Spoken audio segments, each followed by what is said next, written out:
안녕하세요. 주양가족 여러분. 오늘도 말씀의 은혜 가운데 복되고 행복한 하루 되기를 주의 이름으로 바랍니다. 오늘은 마음을 저울질하는 신은분이라는 제목으로 잠언 24장 10절에서 22절 말씀을 묵상하고자 합니다.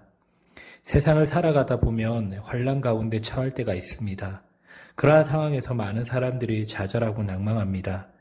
하지만 하나님의 사람들은 그러하지 말아야 합니다. 하나님께서 우리의 힘이 되시기 때문입니다. 또한 내가 아닌 환난을 당한 자를 도와줄 수 있는 사람이 되어야 됩니다. 하나님은 마음을 감찰하시는 분이기 때문입니다. 첫 번째로 그래서 우리가 생각할 것은 이웃을 구하라는 것입니다. 10절은 이웃에 대한 구제를 언급한 11절, 12절의 배경이 되는 구절입니다. 환난 날에 낙담하는 자는 환난을 이길 힘도 잃게 된다는 사실을 상기하고 있습니다. 낙담하면 모든 것을 다 포기하게 됩니다. 그래서 11절은 환난 가운데 있는 이웃들이 낙담하지 않도록 도움을 주어야 한다고 강조하고 있습니다. 사망으로 끌려가는 자와 살육을 당하게 된 자, 절체절명의 위기에 빠져 소망이 없는 자들입니다. 이러한 자들을 구하는 것은 여호와의 공의를 세우는 것입니다. 이들을 보고도 구하지 않는 자들은 여호와의 심판을 받게 될 것입니다. 두 번째로 꿀과 같은 지혜입니다. 꿀은 고대의 지친 자들에게 생기를 주는 역할을 했습니다. 사무엘상 14장 29절에 요나단이 이르되 내 아버지께서 이 땅을 곤란하게 하셨도다. 보라 내가 이 꿀 조금을 맛보고도 내 눈이 이렇게 밝아졌거늘이라고 말을 합니다.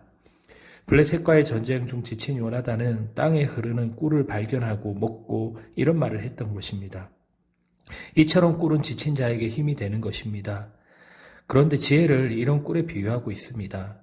3절은 이러한 꿀의 기능을 부각시켜 삶에 지친 자들은 꿀을 먹는 것이 좋다고 권면합니다. 이어서 14절은 육체에 소생케 하는 꿀의 기능을 사람의 영혼에게 적용하고 있는 것입니다. 꿀이 지친 육체에 생기를 주듯이 지혜는 지친 영혼에게 생기를 주어 소망을 준다고 말씀하고 있는 것입니다. 세 번째로 다시 일어나는 의인입니다. 15절은 악한 자에 대한 경고를 말씀하고 있습니다. 그들은 의인의 집을 엿보고 있다가 언제든지 그 집을 무너뜨리고자 계획합니다. 16절은 이런 악한 자들이 이러한 계교가 소용없음을 강조하고자 완전수인 7을 사용해서 의인은 7번 넘어져도 다시 일어선다고 말합니다. 7번 넘어진다는 것은 온전히 쓰러졌다는 표현으로 소생할 가능성이 없는 상태를 의미합니다. 그러나 환난에도 의인은 다시 일어섭니다. 이러한 능력은 바로 지혜에서 오는 것입니다. 반대로 악인은 단 한 번의 재앙에도 넘어져 다시 일어나지 못할 것입니다. 왜냐하면 그들에게는 지혜가 없기 때문입니다. 네 번째로 생각할 것은 원수가 넘어질 때입니다. 악인이 심판당하는 것을 바라보고 즐거워하거나 기뻐하지 말라고 경고합니다. 그 심판의 주체가 여호와시기에 악인이 심판당하는 것을 개인적인 복수의 성취로 여기는 것은 공의가 아닙니다. 그는 진노를 그에게 옮기실까 두려우니라 라는 말씀은 19절과 함께 해석해야 합니다. 19절은 행악자에게 불을 품지 말며 그들을 부러워하지 말라고 말합니다. 의인은 악인의 악행에 분을 품지 말고 그의 멸망에 기뻐하지 말아야 됩니다. 그 이유는 모든 것이 여호와의 주권적 심판에 놓여 있기 때문입니다. 또 20절은 16절에 언급된 악인의 엎드러짐과 연결된 것입니다.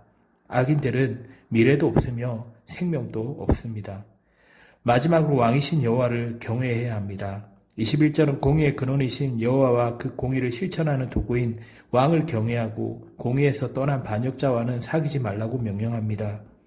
그 둘의 멸망을 누가 알랴라는 말씀은 이 둘 여호와 왕로부터 오는 멸망을 누가 알겠는가라는 의미로 여호와와 왕의 반역자를 향한 공의의 심판이 임박했으니 그들과 함께 하지 말라는 엄중한 경고입니다. 오늘 우리는 지혜의 몇 가지 모습을 살펴봅니다. 특별히 하나님께서 우리의 마음을 감찰하시는 분이라는 것을 지혜가 말씀합니다. 그것을 생각하면서 우리의 마음을 돌아보아야 합니다. 우리는 우리의 마음이 들키지 않는다라고 생각하지만 하나님께서는 우리의 마음의 중심까지도 보시는 하나님이시라는 것입니다. 그래서 우리의 마음을 잘 돌아보아 하나님께서 기뻐하시는 귀한 마음으로 설 수 있는 우리 모두가 되기를 주의 이름으로 바랍니다.